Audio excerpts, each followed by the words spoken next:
Welcome back. Today I had a very special request from one of my first students, John. He said, would you please talk about grace? Absolutely. We're going to talk about more than one kind of grace today. So let's get into it.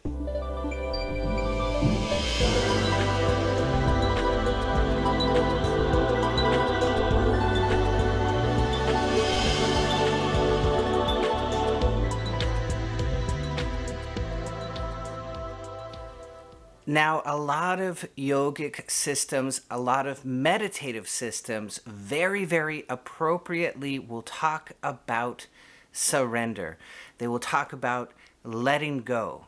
Some of them will attempt to do this letting go right away. And what I propose in my book is that we actually exert some control on ourselves. We control our breath. We put the breath under 7 breaths per minute. We make the out breath longer, which will accentuate the parasympathetic, and it will cause a resonance in our system, a profound balance, which is HRV resonance, heart rate variability resonance. So we get into that, right? We do that first, and then we begin slowly this process of letting go. And that letting go is humongous. It allows for the tranquil breath, the freeze response, and the roll-up of consciousness. And these are kind of magical things because you can't force them, right? We can, in a sense, force the outcome of HRV resonance.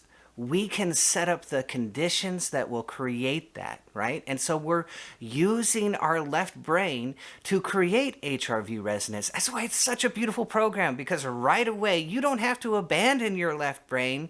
You can use it to go into the first stages of deep meditation. And when you have HRV resonance, have no doubt, you are in the first stages of deep meditation.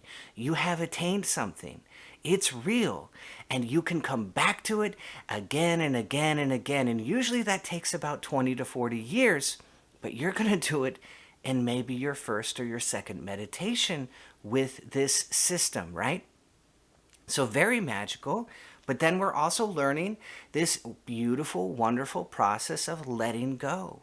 Because there's all these magical things which are waiting for us, which we cannot force.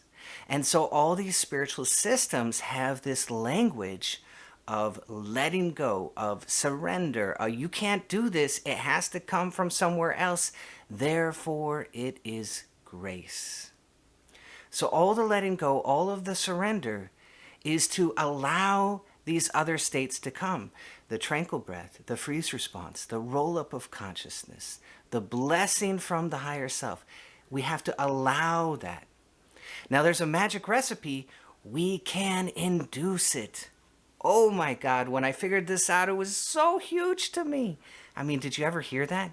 Of course you heard it, but we didn't know we were hearing it. They said it over and over again. The ancients, they said it over and over again, but we didn't quite hear it just yet. But now maybe you can. I really hope I make it very simple and plain, and it's very easy to understand.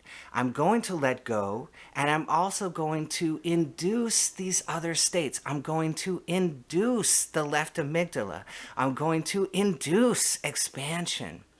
And that inducing is not a forcing. I can't force it, right?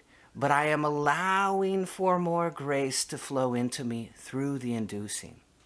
It's a call and response. I have to call and let go. The call is the inducing, and then I let go and I get the response. A call to the higher self, to these deep states, to the deep brain. We're calling to the deep brain, and the deep brain answers. So that's the call and response. That's the inducing. And it's all through a process of letting go, of surrender. And that grace, that response is the grace, right? So we could say that's our first level of grace.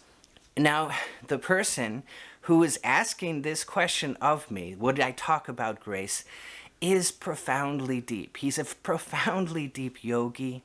And he called me up one day and he goes, Forrest, yes, John, I feel myself in other people.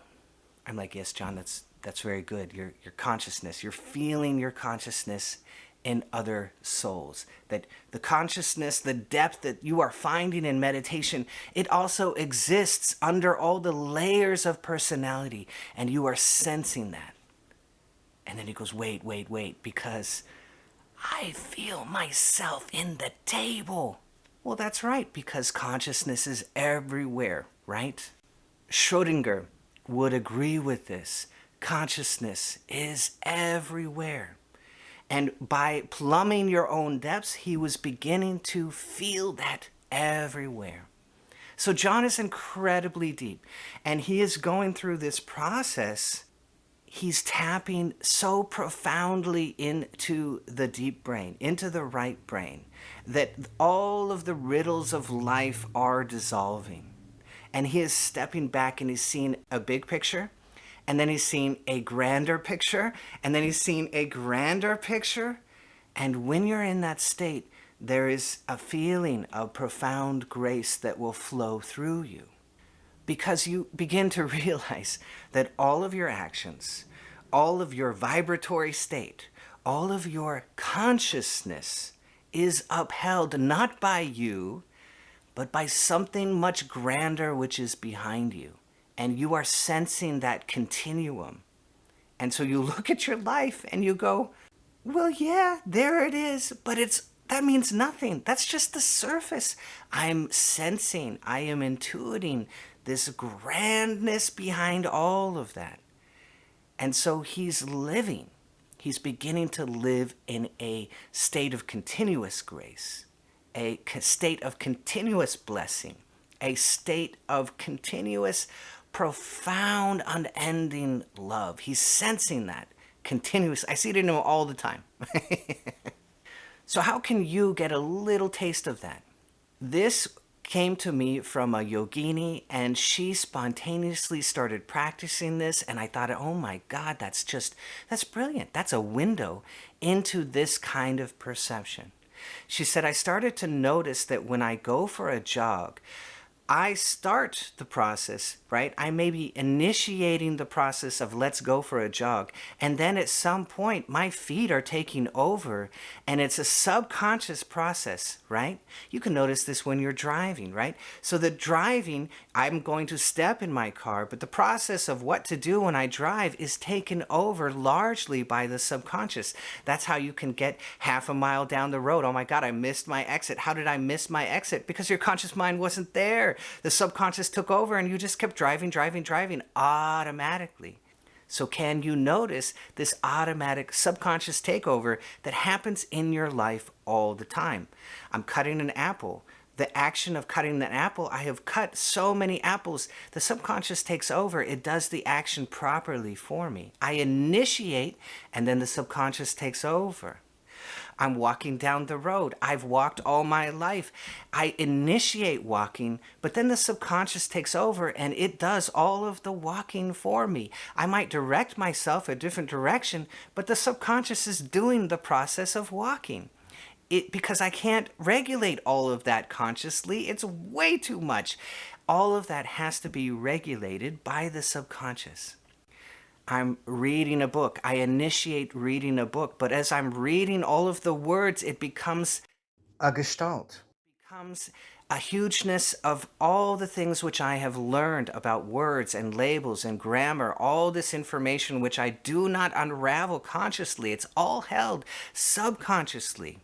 I know subconsciously, because I've heard so much English in my life, that talk tick is not appropriate, but tick talk is appropriate. How do I know that? That's a grammatical rule of English, and I know that because I've heard it so many times, and the subconscious will tell me, you can't say it that way, you have to flip it, it's the other way. So as you're walking, as you're jogging, as you're riding a bike, as you're reading a book, begin to notice that the subconscious is taking over. you're walking, but you're not conscious of all the processes of walking. And so all these things are taking place automatically, and you can kind of sit back and watch what is going on. Wow, look at this. My whole life, practically my entire life is run by my subconscious, and I am joined with it.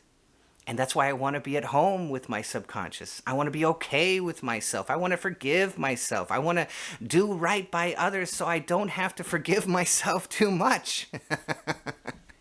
And now we can sense and appreciate a little bit of what John is experiencing. So we can see it through the subconscious, right? Through that little exercise, we begin to see, whoa, here's the conscious level. Here's the humongous subconscious level behind that. And John, because of all of his meditation, is sensing it all the way back behind all of that.